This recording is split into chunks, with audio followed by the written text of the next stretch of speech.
Let's start with Netanyahu's visit to the United States. If you were to mention the main objectives of this visit, what could you draw for us? Two things. One is to assert some sort of legitimacy for Benjamin Netanyahu as a world leader. I just want to remind the audience that he is somebody who has an arrest warrant out for him because he is a war criminal, a practitioner of genocide. This is a man who is responsible for the deaths of tens of thousands, maybe even hundreds of thousands of innocent Palestinian people. He is the scum of the earth. And yet he was invited to the United States to speak in the people's house before the people's representatives. He wrapped himself in not just the flag of the United States, but the ostensible cloak of legitimacy that entails, that brings out. So this was to, assert him as a legitimate leader. And then the other main goal is to, in doing so, send a signal to the Israeli people that he is the anointed leader of Israel, that America supports, America backs. There are some peripheral things being discussed. He, of course, has a vision that he outlined in his speech. It was pure fantasy, derived from lies, derived from mischaracterizations, and just total manufactured crap. But he had to say that because he had to put a marker down for his constituents back in Israel, the far right wing, that he was fighting for the cause they support. He couldn't come to the United States and articulate something that was not politically supportable by his base. So that any deviation from what he articulated, and there will be major deviations, when he returns to Israel, he can say, I had no choice because America insisted on this. And we need America, and America has picked me to be the leader of Israel during these difficult times, because his coalition will collapse if he, buys into a ceasefire, which he's being pressured to do so by America. So confronting the reality of a collapsed coalition and understanding that without the ability to assemble a new coalition to replace it, his political career is over. And he will probably, at that point in time, spend the rest of his life in jail as a convicted, corrupt leader, unable to leave Israel because he'll be arrested on the spot because he's a war criminal who has committed genocide against the Palestinian people.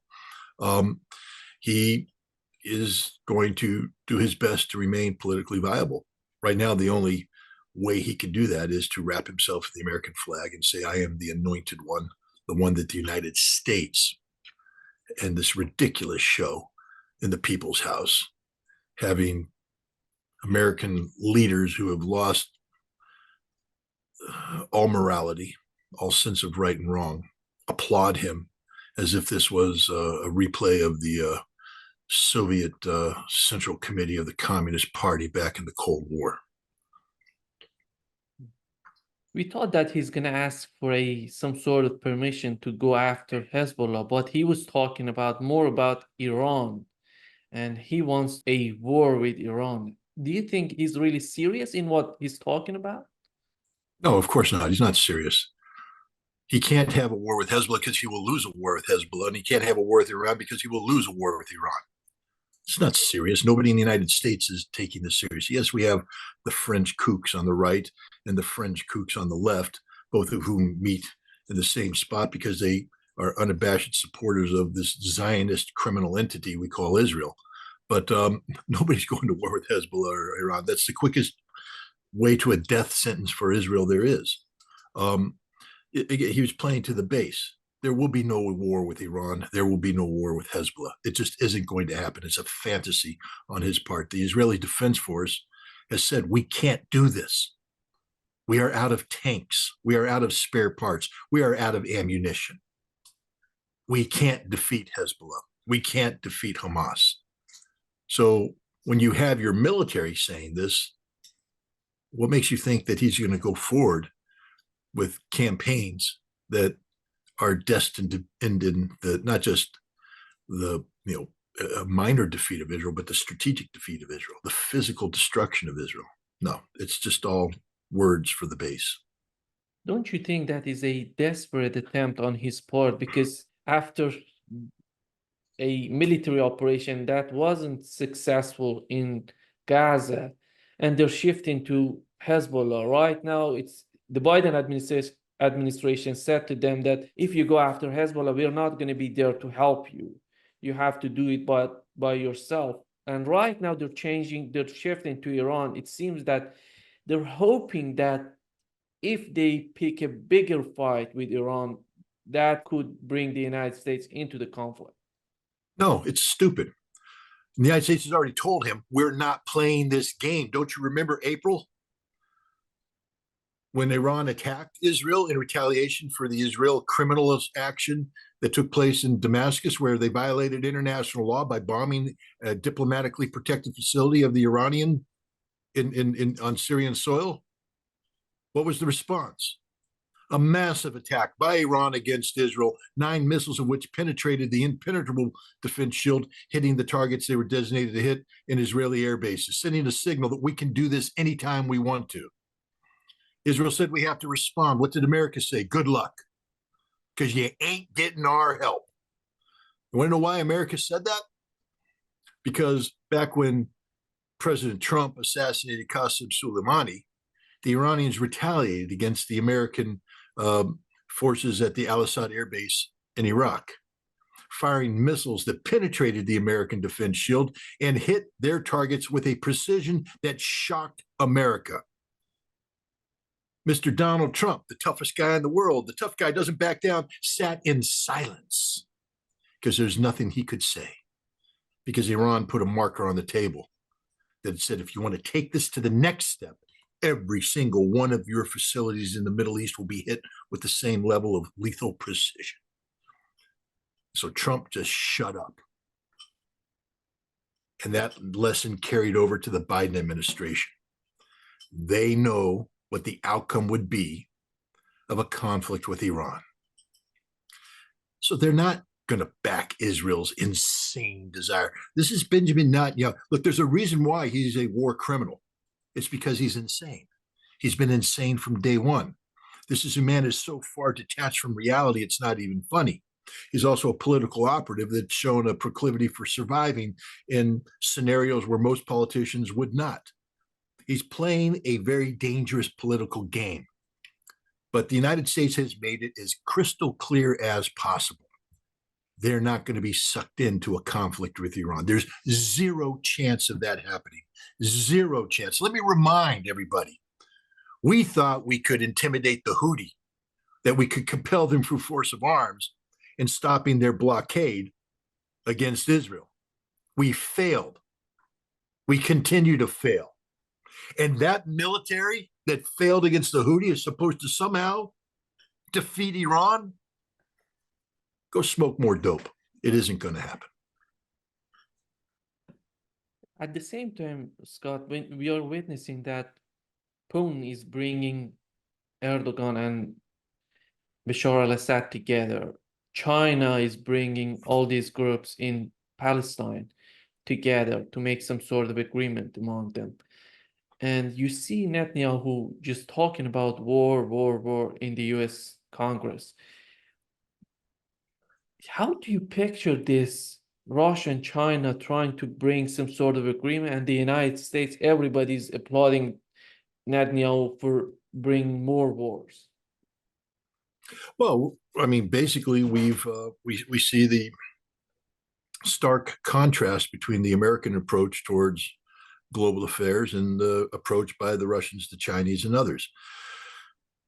Dwight D. Eisenhower set the stage for this in his farewell address, where he warned the American people back in 1961 about the dangers of the military-industrial complex. He said, if we allow our society to continue to be dominated by this, it will forever change and destroy American democracy. And that's where we are today, because this facade of democracy we call the United States of America is little more than a war machine.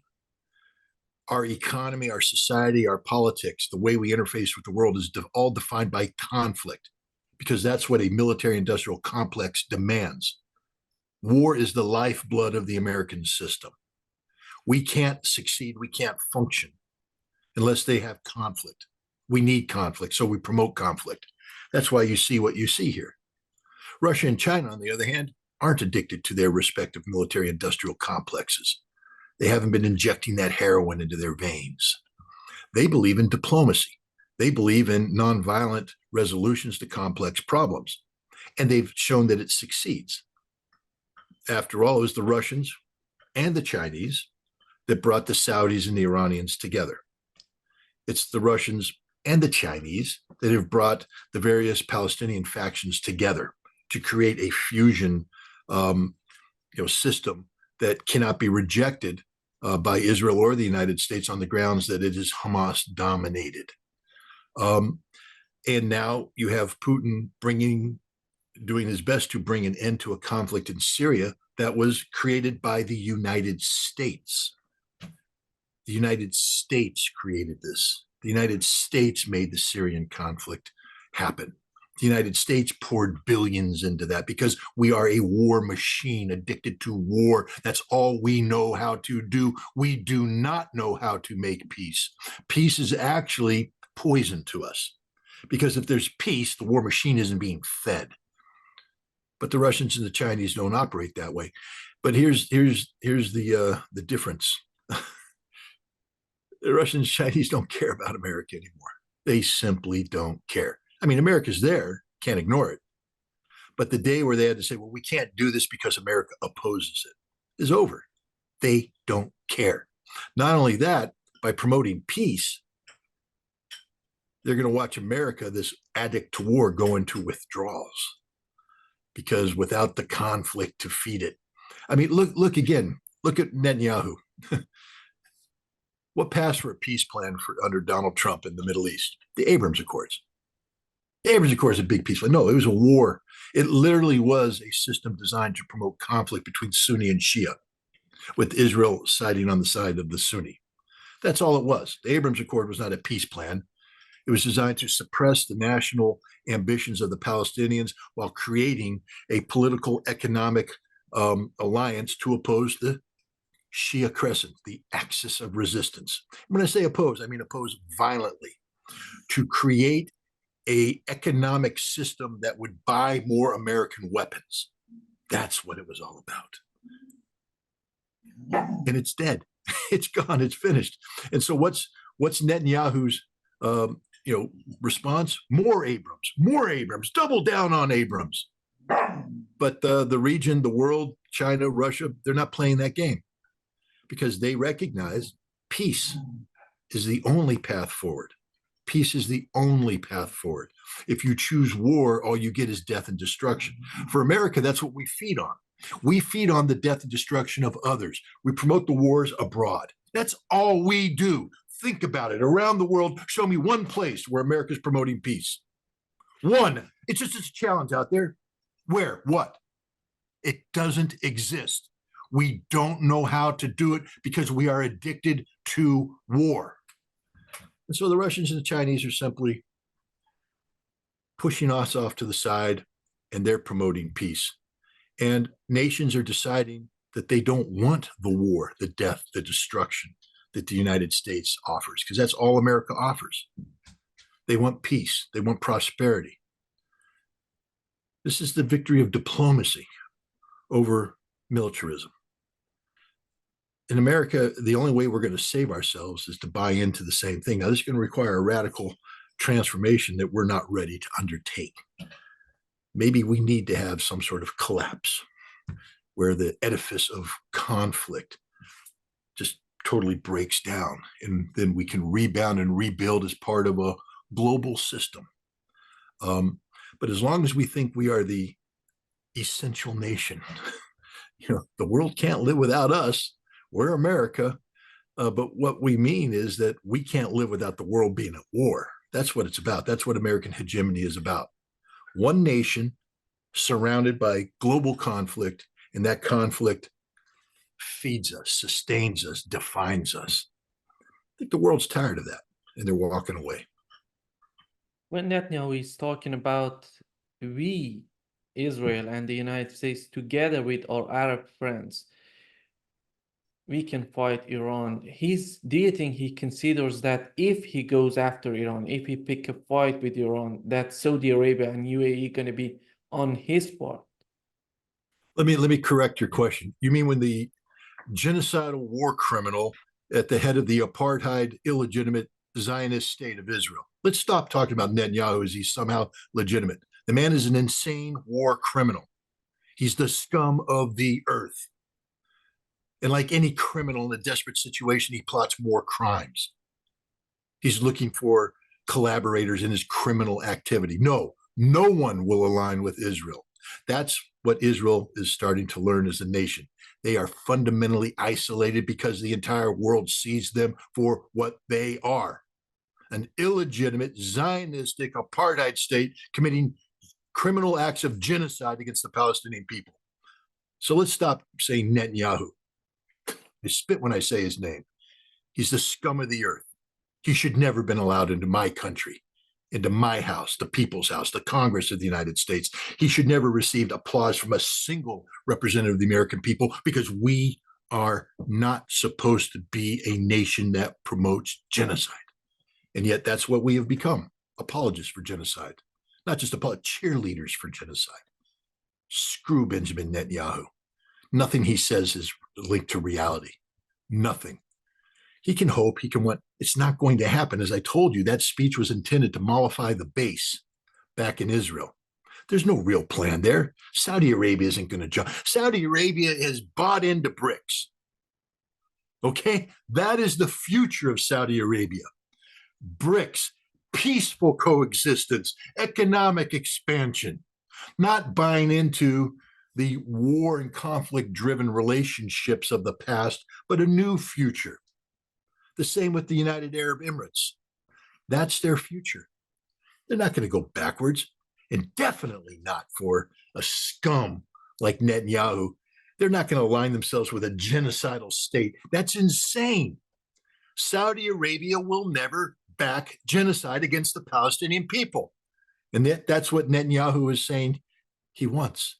The United Arab Emirates will never back genocide against the Palestinian people. But that's the fantasy world that Netanyahu lives in. This criminal, this scum, this genocidal maniac. Yeah. How did you find the Kamala Harris policy in not going to the US Congress and later on meeting with Netanyahu? How did you find it? Because you just described sort of a self-contradictory thing. It explains Kamala Harris. She is nothing. We're watching a movie. I just hope everybody understands that. We're not watching some spontaneous, political revival by this underdog, this wonderful human being who is going to redefine American politics. She's a failed politician. You do know that she ran for president in 2020 and got kicked out of the Democratic primary early because she sucks. She's a horrible human being. Tulsi Gabbard showed that to the entire world during the debate. She calls herself a prosecutor, but she's a prosecutor who kept people in jail when they didn't deserve to be in jail. She used it for her own economic advantage and political advantage in California. She belongs in jail. She's somebody that the American people don't support, never have, never will. She is the literal definition of a DEI hire. Because Joe Biden in 2020 said, I'm going to appoint a Black woman as my vice president. My God, what about appointing the best possible person to be your vice president? Now, there might be a Black woman out there who is the best possible person. But when you start off by saying, I'm going to appoint a Black woman, and then you pick Kamala Harris, who got booted from the Democratic primary because she sucks as a candidate, she sucks as a human being, that is a DEI hire. And then look at her vice president. She's accomplished nothing. Nothing. Any successes Biden might be able to say he's done were done because of Biden, because of the establishment, not because of Kamala Harris. She contributed nothing to the cause. Now, he said, I'm going to be a one-term president. I'm here to save American democracy. Now I'm going to pass the baton off to the next generation. And the next generation, of course, is Kamala Harris, his DEI hire. Except he decided he's not going to be a one-term president. I'm going to stay the course. Got to save democracy. Now, I'm saying it a lot more forcefully than he would. He would go, I'm making fun of a brain dead senile old man. I shouldn't do that. But that's the reality. The American president is cognitively not with us in this earth. He went through a primary where he was the candidate. 15 million Americans voted for him to be the candidate. Kamala Harris was not on the ballot. Go back. How many times did he mention Kamala Harris while he was running? Where was she? Was she there campaigning with him? Was it Biden Harris? No, she was the hell away because she sucks. She's horrible. And then he comes in and he says, I will not resign under any circumstances unless God whispers in my ear or there's a medical condition. We don't know why he backed off. They're not being transparent. This was a coup d'etat. They went in and there was a coup where he was pressured into resigning. And Kamala Harris now has been promoted to the candidate and nobody voted for her. She's selected, not elected. The living manifestation of a DEI hire. So we're going through this little honeymoon period. It's all a script. It's a movie script, scripted by the same people, by the way, who gave us the 2020 election. Oh, Scott, you're going into conspiracy. I don't know, read Time magazine. Read Time magazine and see how all these non-democratic elements, all these social media players, all these unelected officials brag about how they used extra constitutional means to guarantee Joe Biden's victory. Is that the way America's supposed to operate, with a shadow element out there putting their thumb on the scale extra constitutionally? Some people would say in certain circumstances unconstitutionally, because they doctored state laws, took advantage of the pandemic to promote, mail-in ballots when the system wasn't ready for it. I'm telling you right now, this was a stolen election. 100% stolen by an elite that couldn't win if the normal rules were applied. That's the truth. Nobody wants to talk about it. Nobody wants to talk about it. That same elite right now is seeking to do a similar manipulation of the American democratic process by having Kamala Harris put into a position that she could not have gotten to had she gone through the normal processes. She would have lost a primary this year had she been the candidate. The Democrats would have run away from her so fast. They would have dumped her so fast. So the system instead played games, and now she's there. She's there. This is all theater. Everything that's being done is for theater. Unfortunately for the Democrats, it's only July, and this movie ain't going to run successfully, at least, until November. At some point in time, the real Kamala Harris will emerge, and she'll be recognized for what she is, a DEI hire, unqualified for the job. Maybe there's a black woman out there. I know there's a black woman out there that could be president of the United States. I know there is, and the Democrats should be seeking her out if they want a black woman. But they have to take that black woman and put her before the American people and make her earn their vote, make her earn their trust. Kamala's earned nothing. The literal definition of a DEI hire. When you look at Netanyahu suggesting that these people who are protesting outside the building are paid by Iran to do that, don't you think that he's trying to buy the American policymakers into a rhetoric that is not anywhere near the truth? I mean, there's no doubt he's trying to get the United States to double down on its anti-Iranian policies. That's not really the issue here, though. The issue is that a foreign leader, a war criminal, a genocidal maniac, was speaking at the People's House and daring to criticize American citizens for exercising their constitutional right of free speech, freedom of assembly. Their duty and responsibility as citizens to gather and protest when they feel something needs to be protested. And if you're not gathering to protest a genocidal maniac speaking in the People's House, then you're not much of an American, are you? And the people that were in the Congress applauding this madman, this maniac, this genocidal murderer, sat there and let him criticize Americans for doing what they believe was their constitutional duties. I mean, that's what's really at here. I don't care about Iran. I mean, I do care about Iran, but what I mean, who cares what Benjamin Netanyahu thinks about Iran? Do you think the Iranians lost much sleep over his speech? No. I think they looked at it and they realized this is a defeated man. Do you think that, Iran has been dealing with America for some time now? They've already taken America to the brink. They've already taken Israel to the brink. They're not going to sit there and lose any sleep over stupid political games being played as an act of theater in the American Congress. There's nothing of substance that happened there when it comes to Iran. No policies will be changed. No policies will be influenced by Netanyahu's pathetic little speech. But the insult that he delivered to the American people via the United States Congress, a compliant Congress that apparently Netanyahu believes he has bought and paid for, and by their actions in response to inviting this genocidal murderer to their house to speak, proves that they are bought and paid by Israel. The insult he had to the American people. Because again, I have watched people demonstrate in the streets of the United States for a long time. And I'll tell you, the vast majority of them I don't agree with.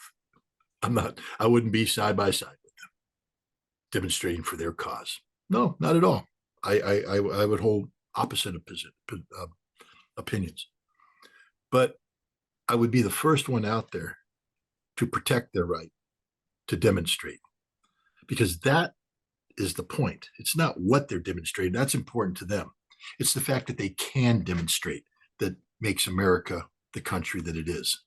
And therefore, it is the duty and responsible of every American, whether you agree with these pro-Palestinian demonstrators or not, to shield them from attacks like the one that was leveled by Benjamin Netanyahu while he spoke in the People's House to the representatives of the people.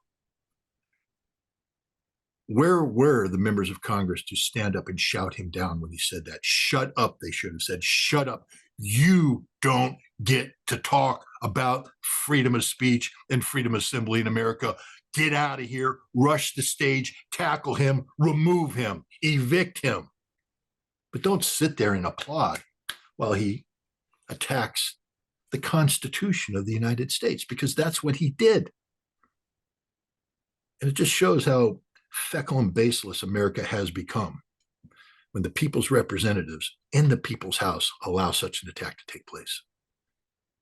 When they're talking about Iran, it seems that the intelligence in the United States and in Israel, they're giving some information to the leaders that Iran, if we fight Iran, we can defeat all of these groups in the Middle East. But it doesn't seem that would be the case. Do you think that if something happens to Iran, all these groups will disappear? Is Iran ordering them to do things, or they have their will to do that?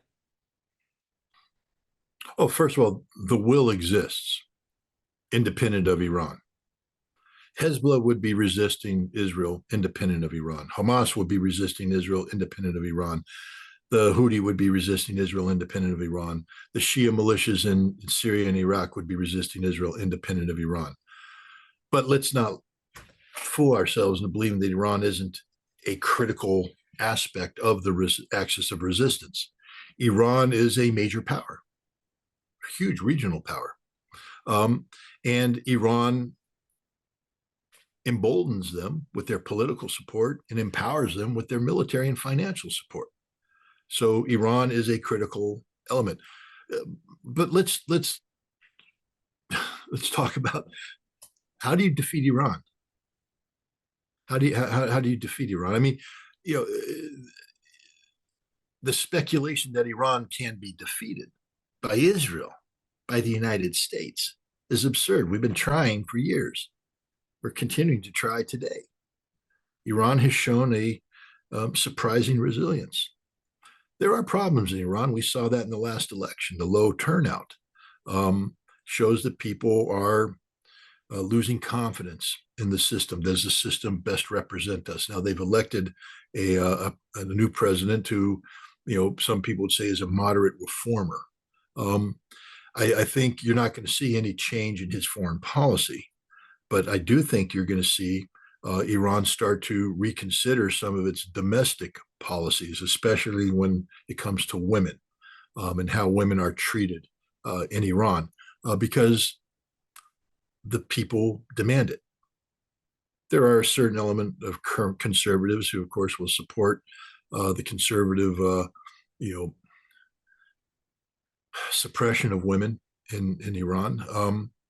But I think the majority of people are starting to say, no, women have to be allowed to express themselves more freely than the current system allows. And I think you're seeing a recognition. And the fact that this man was allowed to enter the ballot, given the positions he have, the fact that the supreme leader has recognized him as the leader, because the supreme leader, even though the vote happened, the supreme leader, who is the final say on the Islamic Republic, could have said, no, he's incompatible with Islam, incompatible with our vision of Islam. But instead he said, yes, this is the man, which means that Iran is ready for a certain element of reforms. But that's the struggle here. Iran's not going to balk at its commitment to the axis of resistance. They're winning. I mean, what part of their winning? They are literally evicting America from the region as we speak. The American Navy cannot operate freely anymore. It doesn't have the same deterrent value anymore. And the Iranians have solidified this axis of resistance, and most importantly, from my interpretation, they've inflicted fatal damage on Israel. This is the moment of the ultimate victory that's approaching, because Israel has been fatally damaged. Israel will not survive what is happening right now. If Israel's smart, they'll go into the long death, which allows for a relatively nonviolent collapse of the Zionist entity and the normal absorption of whatever is left into a singular state known as Palestine. If they're stupid, they can accelerate this process by going to war against Hezbollah and Iran. Then they'll be physically destroyed. But the end result will be the same: a singular entity known as Palestine, not Israel. Israel's dead. And this is because of Iran, because of the axis of resistance. So any idea of weakening the axis and all that, the implication is that Iran's not winning, that Iran is somehow weak, that Iran is vulnerable. That's a fantasy world. The reality is that it's Israel that's vulnerable. It's the United States that's weak, because Israel and the United States aren't winning. They're losing. John Boyd's OODA loop in the Orient, observe, orient, decide, act, decision-making cycle. The idea there is to get inside your enemies or your adversaries' decision-making cycle, to make them react to you. Let's just take a look at what's been happening in the Middle East. Who's reacting to whom? Who has the initiative? It ain't the United States and it ain't Israel. They're reacting.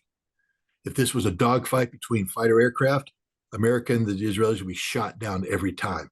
If this was maneuver warfare on a large scale, we'd be outmaneuvered every time and defeated. And this is the same place in terms of geopolitics. The United States and Israel are reacting, and every time they react, they bleed off speed, they bleed off capability, they increase their own friction. Meanwhile, Iran, the axis of resistance, is initiating when they want to initiate. It's a frictionless transition. The more friction, the slower you get. The less friction, the faster you get. Inside the decision-making cycle, Iran is prevailing. The axis of resistance is prevailing. So that's the reality. Any discussion in the West about weakening Iran, it's absurd. It's fantasy driven.